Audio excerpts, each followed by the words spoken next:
This is Patrick Quinn, and this is $10. That's how much my grandfather had in his pocket when he arrived in the States from Ireland in 1900. He got to work cutting rocks as a copper miner in Montana before landing on the south side of Chicago. There he married Graham and had Patrick Jr., Dad, and 3 girls, Mary, Kathleen, and Rita. The Great Depression hit hard for everyone, but my grandfather saved his money and he opened Quinn's grocery store in Englewood at 63rd and May. Their motto was Quinn's for quality, quantity, and service. Their customers were Irish, German, Jews, and African Americans. It was America at its best. And being an immigrant himself, my grandfather understood the importance of inclusion. His philosophy was always everybody in and nobody left out. When times were hard, he gave his customers credit that he tracked on the store's official notepad. From a young age, Dad and Auntie Kathy learned important lessons, and they picked up bits of wisdom from the community like, service to others is the rent we pay for our place on God's earth. Dad thought life in the clergy was the path for him, but with 3 younger sisters who were always introducing him to their friends, well, needless to say, my mother intrigued him more. So instead of serving God, he served his country during World War II, volunteering for the Navy just 2 weeks after Pearl Harbor. He didn't have a notebook. He had a typewriter. He wrote to families who had lost children in the war for 3 years, 1 month, and 15 days. Dad gained a new level of empathy for people that stuck with him forever.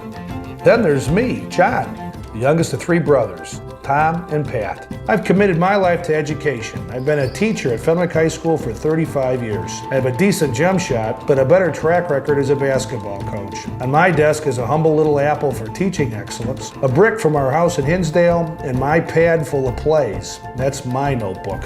The man in the middle is Tom. Tom's been using legal pads for 36 years as a commercial litigator at Schiff, Hart & Wade. His proudest moment as a lawyer came when he won a landmark case protecting innovative programs that promoted racial diversity in Chicago's south suburbs. Our eldest of the 3 is Pat. Mom always said if you got the first kid right, then the rest should fall in line. The 3 of us worked tirelessly and we're all called to serve in different ways. At Georgetown University, Pat earned his degree in international economics. As a Hoya, he was a volunteer, including a tutor for inner-city African American students to help them get college scholarships.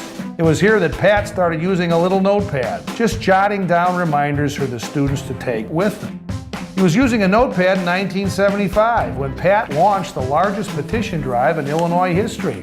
Both Tom and I joined the all-volunteer Coalition for Political Honesty. We collected signatures, lots of signatures, 635,158 signatures to end the practice of allowing legislators to collect their entire 2 years' salary on their very first day in office. Using petitions, Pat advocated for utility customers against unfair rate hikes. This is how the Citizens Utility Board was born. CUB is the largest citizens consumer group today in Illinois. As state treasurer, Pat worked with banks to offer loans that made housing more affordable for Illinois families. And they gave women and minorities access to capital to expand their small businesses. With Dad always in mind, Pat helped create the Illinois Military Family Relief Fund. As a result, an additional 29,000 active duty families have financial assistance for groceries and utilities while their loved ones are serving. In 2009, Illinois was in deep trouble. 2 corrupt governors in a row, decades of financial mismanagement, and the worst recession since the Great Depression.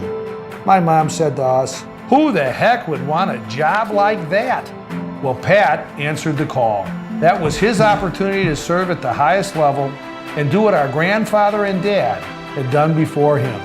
This was his chance to fight for hardworking families and create an Illinois where truly everybody was in and nobody was left out.